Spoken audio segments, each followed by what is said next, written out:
జీవితాన్ని తెలుసుకోవడంకు స్వాగతం. ఇక్కడ మనం సంక్లిష్టమైన వేదాంతపరమైన అంశాలను చాలా స్పష్టంగా సులభంగా అర్థం చేసుకునే ప్రయత్నం చేస్తుంటాం. సరే, ఈ రోజు మనం క్రైస్తవ విశ్వాసంలోనే అత్యంత లోతైన ప్రాథమికమైన ఒక ప్రశ్నను పరిశీలించబోతున్నాము. ఇది యేసుక్రీస్తు యొక్క అసలైన గుర్తింపుకు సంబంధించినది. ఇదొక పెద్ద చిక్కుముడి కదూ. ఆలోచించండి. మొదటి క్రైస్తవులంతా ఏకేశ్వరోపాసన చేసి యూదులు, అంటే ఒకే ఒక్క దేవుడున్నాడని నమ్మేవాళ్లు. మరి అలాంటివాళ్లు యేసును ఎలా దైవంగా వర్ణించగలిగారు? దీనికి సమాధానం వాళ్లు ఏదో కొత్త సిద్ధాంతాన్ని కనిపెట్టడంలో లేదు. ఆశ్చర్యకరంగా దాని సమాధానం వాళ్ల స్వంత పవిత్ర సంప్రదాయంలోనే, శతాబ్దాలుగా వాళ్ల కళ్ల ముందే అభివృద్ధి చెందుతున్న ఒక శక్తివంతమైన భావనలో దాగి ఉంది. అదే జ్ఞానం. ఈ అద్భుతమైన విషయాన్ని అర్థం చేసుకోవడానికి మనం ఒక స్పష్టమైన మార్గాన్ని అనుసరిద్దాం. ముందుగా అసలు ఈ హెబ్రీ జ్ఞానమంటే ఏమిటో చూద్దాం. ఆ తర్వాత అది కాలక్రమేణా ఒక వ్యక్తిగా, ఒక దైవిక మధ్యవర్తిగా ఎలా రూపాంతరం చెందిందో గమనిద్దాం. ఇక అక్కడి నుంచి క్రొత్త నిబంధన రచయితలు యేసును వివరించడానికి ఈ జ్ఞానమనే చట్రాన్ని ఎంత అద్భుతంగా ఉపయోగించారో చూస్తాం. చివరిగా వారు దానికి ఎలాంటి మార్పులు చేశారు, దీనికి బైబిల్లో ఉన్న ఆధారాలేంటో పరిశీలిద్దాం. సరే, ఇక ఈ ప్రయాణాన్ని మొదలు పెడదామా? సరే, మనం మొదటగా అసలు హెబ్రీ జ్ఞానం అనే భావనతో ప్రారంభిద్దాం. ఇది ఏదో గాల్లో తేలియాడే ఫిలాసఫీ కాదు. ఇది చాలా చాలా ప్రాక్టికల్. మన రోజువారీ జీవితంలో, అంటే మన కుటుంబంలో, మనం చేసే పనిలో, సమాజంలో ఎలా నడుచుకోవాలనే దాని గురించే ఇది మాట్లాడుతుంది. అంటే మొదట్లో జ్ఞానమంటే ఏదో అర్థం కాని విషయం కాదు. సింపుల్గా చెప్పాలంటే, దేవుడు ఈ ప్రపంచాన్ని ఎలా సృష్టించాడో, అది ఎలా పనిచేస్తుందో అర్థం చేసుకోవడమే జ్ఞానం. ఒక రకంగా ఇది జీవితానికి దేవుడిచ్చిన యూజర్ మాన్యువల్ లాంటిది. ఈ సృష్టి వెనుక ఉన్న ఒక క్రమాన్ని, ఒక స్వభావాన్ని అర్థం చేసుకొని దానికి అనుగుణంగా జీవించడం, అంతే. ఈ చట్రం ప్రభుత్వ పాలన దగ్గర నుండి కుటుంబ సంబంధాల వరకు జీవితంలోని ప్రతి అంశాన్ని ప్రభావితం చేసింది. ఇది ప్రజలకు ఒక ప్రాథమిక నమ్మకాన్నిచ్చింది.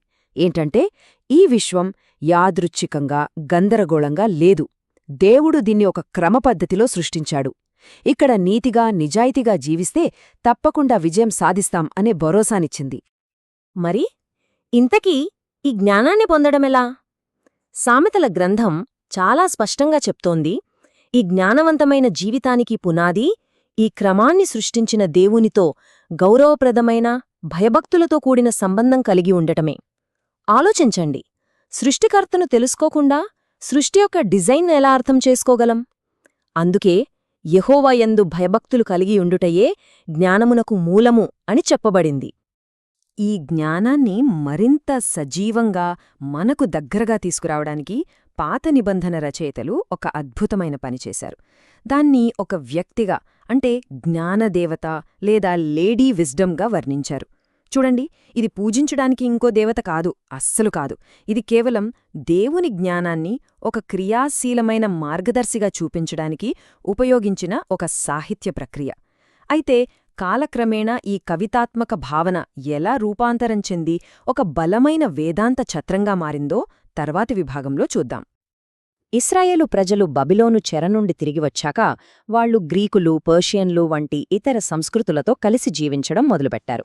ఈ మేధోపరమైన సంభాషణల వల్ల, వాళ్ల సొంత వేదాంత ఆలోచనల వల్ల జ్ఞానం అనే ఈ ఆచరణాత్మక భావన ఒక పెద్ద రూపాంతరాన్ని సంతరించుకోవటం మొదలుపెట్టింది. ఇక్కడ ఈ కాలక్రమాన్ని చూస్తే మనకొక విషయం స్పష్టంగా అర్థమవుతోంది. చెరకు ముందు జ్ఞానమనేది కేవలం ఒక ప్రాక్టికల్ గైడ్. కాని చెర తర్వాత అది మెస్సియా రాకడా, దేవుని ధర్మశాస్త్రం వంటి పెద్ద వేదాంతపరమైన విషయాలతో ముడిపడిపోయింది. చివరికి హెలెనిస్టిక్ కాలమొచ్చేసరికి అది దేవునికి, సృష్టికి మధ్య ఒక మధ్యవర్తిగా పనిచేసే ఒక విశ్వసూత్రంగా మారిపోయింది.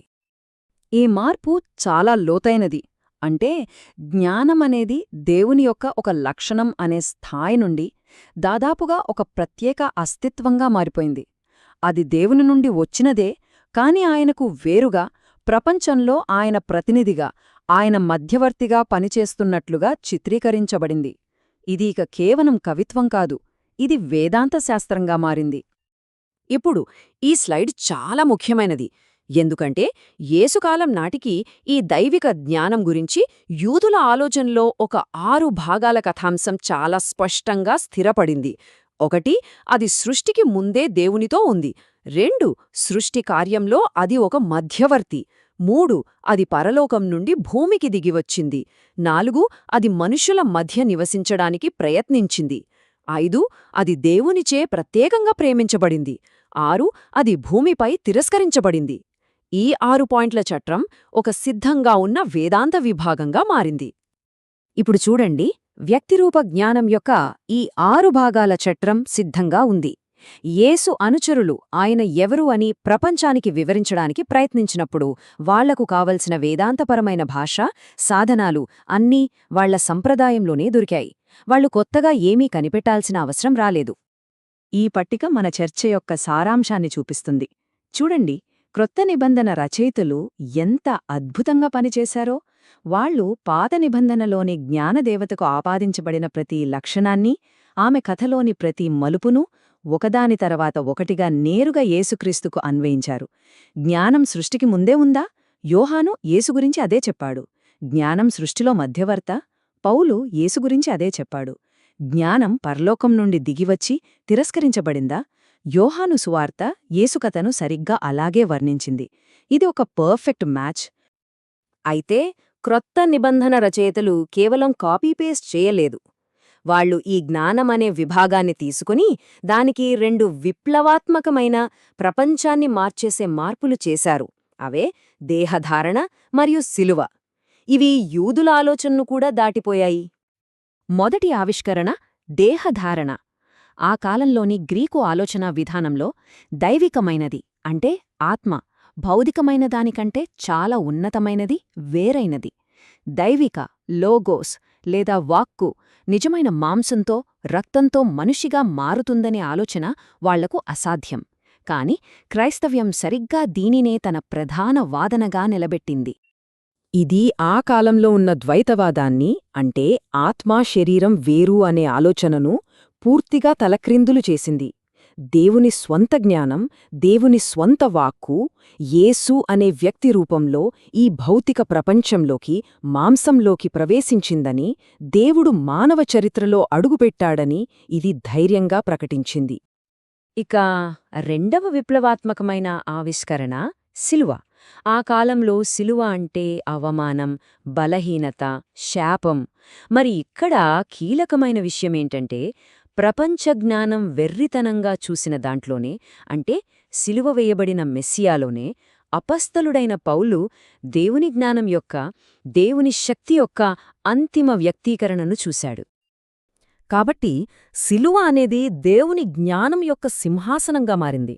మానవ శక్తి, విజయం, జ్ఞానం గురించిన మన అంచనాలన్నిటినీ ఇది పూర్తిగా తలక్రిందులు చేసింది.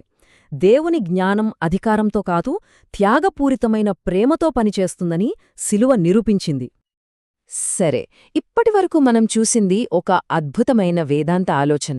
మరిది కేవలం ఒక ఆలోచనేనా? లేక బైబిల్లో దీనికి స్పష్టమైన ఆధారాలున్నాయా? కొన్ని కీలకమైన వచనాలను చూస్తే ఇది క్రొత్త నిబంధనల్లో ఎంత బలంగా పాతుకుపోయిందో చూసి మనం ఆశ్చర్యపోతాం. కొలొస్సయులకు రాసిన పత్రికలో పౌలు ఏం చేశాడంటే, పాత నిబంధన సాహిత్యంలో జ్ఞానం కోసం ప్రత్యేకంగా వాడిన బిరుదులను, భాషను తీసుకుని వాటిని నేరుగా యేసుకు అన్వయించాడు. అదృశ్య దేవుని స్వరూపి, సర్వసృష్టికి ఆది సంభూతుడు, ఇవన్నీ జ్ఞానానికి ఉపయోగించిన బిరుదులే. ఇక్కడ పౌలు కేవలం యేసును వర్ణించడం లేదు, ఆయనొక పెద్ద వాదన చేస్తున్నాడు. ఏంటంటే, ఈ విశ్వం మొత్తం యేసు ద్వారా సృష్టించబడటమే కాదు, అది యేసు కొరకు కూడా సృష్టించబడింది. ఆయన సృష్టికి ప్రారంభం, సృష్టికి గమ్యం రెండూ ఆయనే. ఇది జ్ఞాన వేదాంతాన్ని తీసుకుని దానిని క్రీస్తు కేంద్రంగా మార్చడం. ఇక యోహాను సువార్తలోని ఉపోద్ఘాతమైతే జ్ఞాన క్రీస్తు శాస్త్రంలో ఒక మాస్టర్ పీస్. అతను లోగోస్ లేదా వాక్కు అనే పదాన్ని వాడాడు. ఆ కాలంలో జ్ఞానం, లోగోస్ అనేవి దాదాపుగా ఒకే అర్థంతో వాడబడేవి.